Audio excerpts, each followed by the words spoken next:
د افغانستان وتلې سندرغاړي ښاپیرۍ نغمې ملا یعقوب ته سندره ډالۍ کړه. وروسته له هغې چې طالبانو په 2021 کال د اګست په 15 نیټه کابل ته ننوتل، په ټول هیواد کې خپل تسلط پیدا کړ، نو د هیواد حالات هم په بشپړ ډول بدل شول. یو بدلون یې هم د پوهنې په برخه کې راغی، په خاص ډول یې ښځې زیانمنې کړې.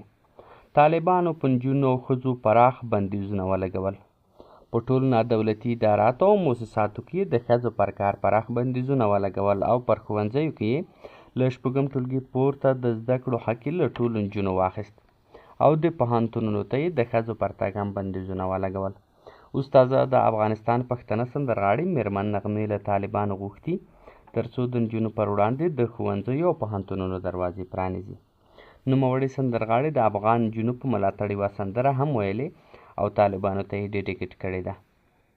میرمن نغمې ویلي چې هیله لري چې غږ یې واورېدل شي. نوموړې زیاته کړې د دې غږ د هرې افغان نجونې غږ دی او هر افغانه پیغله هیله لري چې زده کړې وکړي او د زده کړو له نعمت څخه برخمن شي.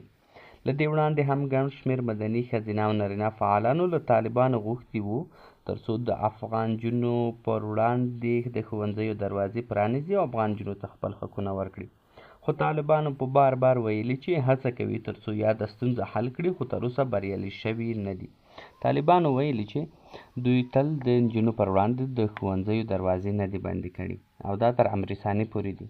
خو طالبانو تسلط نږدې 3 کاله کېږي چې طالبان په افغانستان واکمن دي. خو دا چې د طالبانو د زده کړو امر ثاني به کله وي، وخت به یې ځواب ووایي.